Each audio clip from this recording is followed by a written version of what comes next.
नमस्कार दोस्तों, जय श्री राधे कृष्णा। आज हम आपके लिए रविवार व्रत की कथा व विधि लेकर आए हैं। कथा सुनने के बाद आप हमारे चैनल को सब्सक्राइब करें, बेल आइकन को प्रेस करें ताकि हमारी वीडियो की नोटिफिकेशन सबसे पहले आप तक पहुंचे। वीडियो को लाइक और शेयर जरूर करें। रविवार व्रत विधि। सर्व मनोकामनाओं की पूर्ति हेतु रविवार का व्रत श्रेष्ठ है। इस व्रत की विधि इस प्रकार है। प्रातःकाल स्नान आदि से निर्वित हो स्वच्छ वस्त्र धारण करे, शांत चित्त होकर परमात्मा का स्मरण करे। भोजन एक समय से अधिक नहीं करना चाहिए।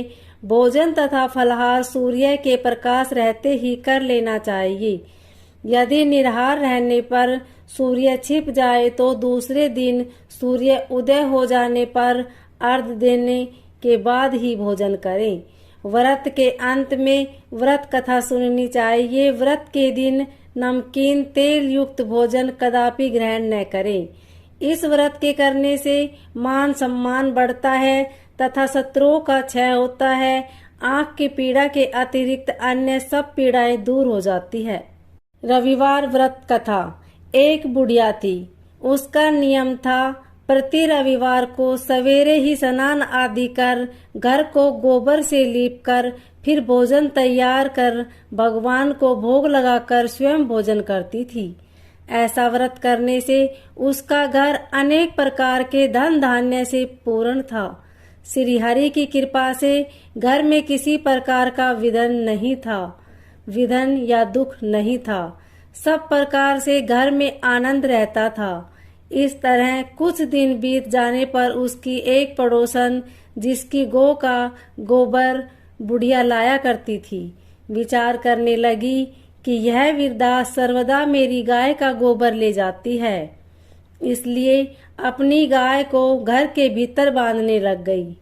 बुढ़िया को गोबर न मिलने से रविवार के दिन अपने घर को न लीप सकी, इसलिए उसने न तो भोजन बनाया न भगवान को भोग लगाया तथा स्वयं भी उसने भोजन नहीं किया।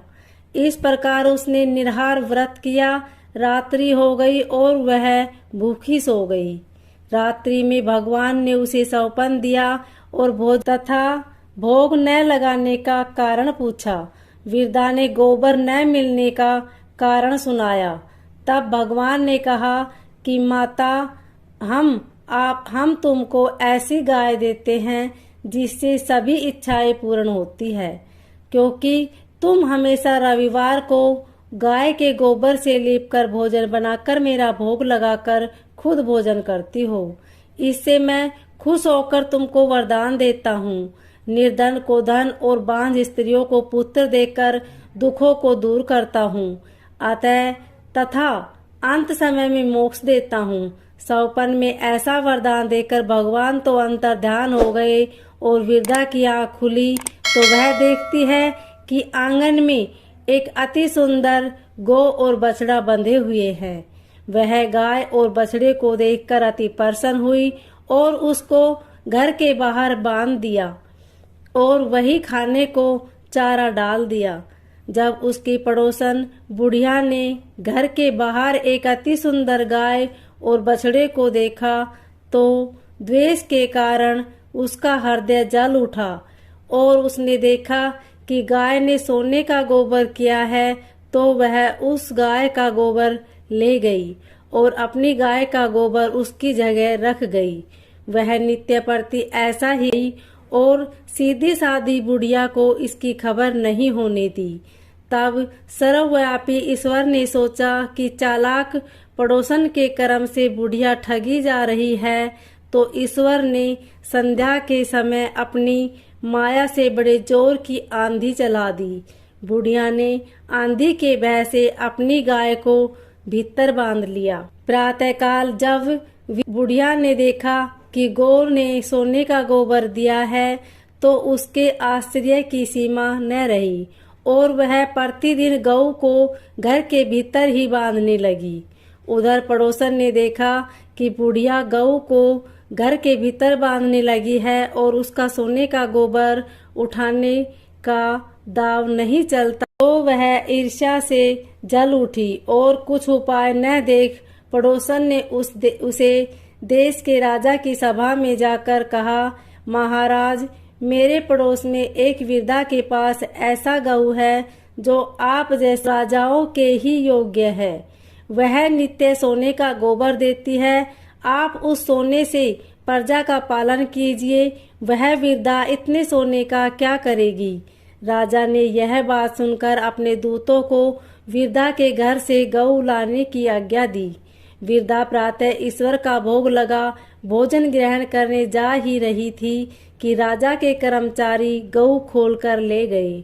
वृद्धा काफी रोई चिल्लाई, किंतु कर्मचारियों के समक्ष कोई क्या करता। उस दिन वृद्धा गऊ के वियोग में भोजन न खा सकी और रात भर रो रो कर ईश्वर से गऊ को पुनः पाने के लिए प्रार्थना करती रही। उधर राजा गऊ को देखकर बहुत प्रसन्न हुआ, लेकिन सुबह जैसे ही वह उठा सारा महल गोबर से भरा दिखाई देने लगा। राजा यह देख घबरा गया।